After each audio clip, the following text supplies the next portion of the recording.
Most of our patients and our staff were really skeptical about doing a reality TV show because they've been watching Jersey Shore and the Kardashians, and they're like, whoa, you know, that's not us. Why are you doing this, Steve? Why are you doing this, Andrew? Oh my God.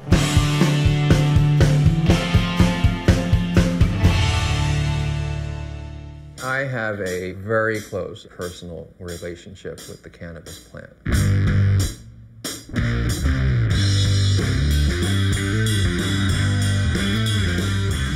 For me, cannabis, it was love at first sight. I knew intuitively it wasn't an evil plant. It felt good. It felt right. I've been very active in the cannabis reform movement. I was one of these lucky people who finds out at a young age what it is that's important to them. I'm an agent of change who's working to bring the truth about the cannabis plant to the rest of the world.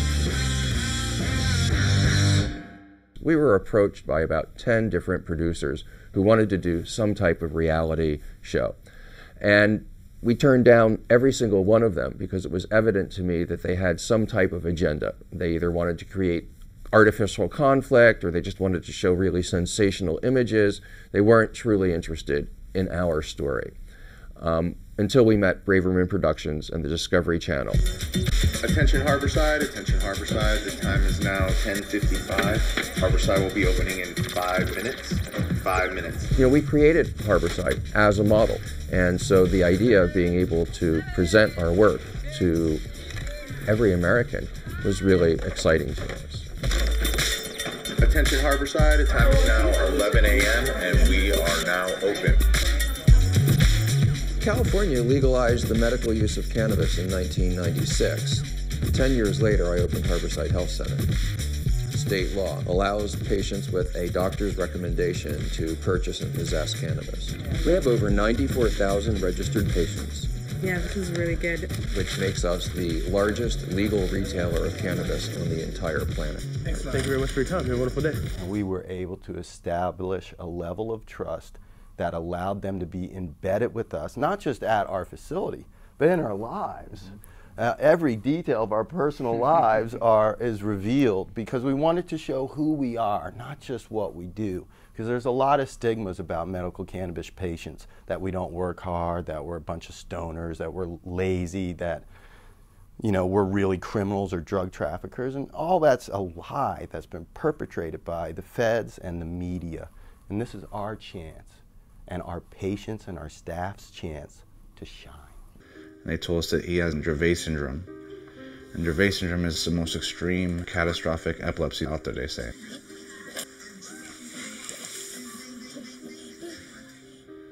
It hurts. Nothing seems to work. He's about to have a seizure. He's twitching right now. Come on, Jaden, come dada. Come look at dada, look at dada, look at dada. Shimatara, shimatara. Yeah, Anna, Jaden, come on, come on. Come on, Jaden, come on, come on. I've heard there's other kids with epilepsy that try medical cannabis and are doing much better.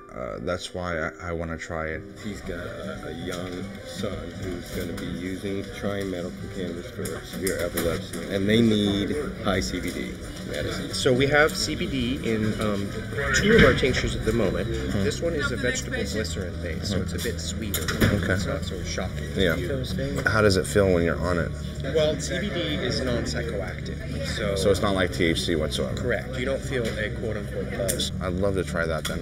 It's awesome what you're doing. Thank you. And we're here for you. I appreciate that. I could tell. Andrew, thank you very much. Thank you for your time. Pleasure. Thank you. When President Obama was on the campaign trail, he promised not to use federal law enforcement resources to circumvent state medical cannabis laws, and shortly after taking office, made that official Department of Justice policy.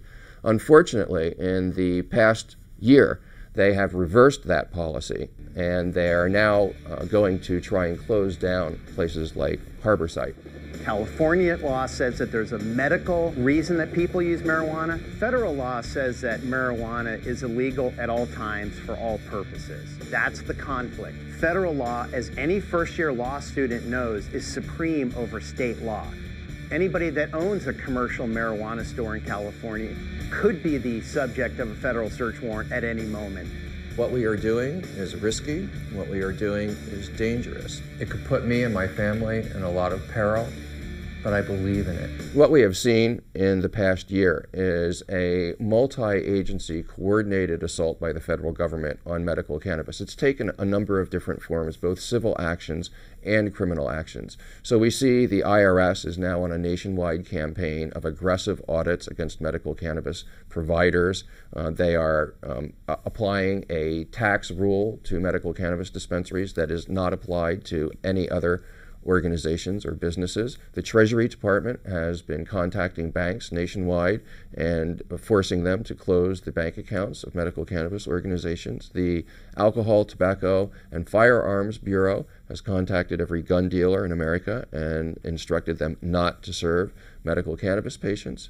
And of course, we've seen threats and raids by U.S. attorneys, not just in California, but also in Montana and Washington State, just in the past few weeks.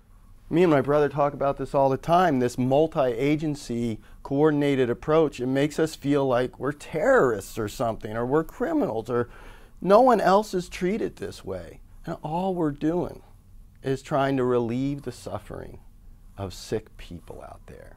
And yet we can't even get a bank account? And it's dangerous when people have to use cash to do all their transactions. They can get robbed, they can get kidnapped, all kinds of terrible things can happen to them. That's why we don't have cash-based economy in this country. There's a reason for it.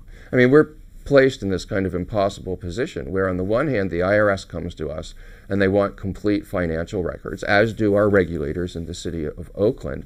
And on the other hand, we have the Treasury Department going around and getting our bank accounts closed, making it virtually impossible for us to compile the financial records which the IRS and our regulators are demanding. So this is clearly not an effort to tax us or to regulate us. This is an effort to tax us out of existence, to force us to close our doors. We are really furious and feel betrayed by the Obama administration's reversal of policy on this issue. Myself, my brother, all of our friends, all of our patients, not only did we vote for the president, but we also contributed heavily to his campaign. And I can tell you that his reversal of policy is costing him millions of votes. Not only that, the Democrats are creating an opening for conservative Republicans. We are ready to support anyone who supports our issue. We are single issue voters, unfortunately, because when you're faced with federal prison for what you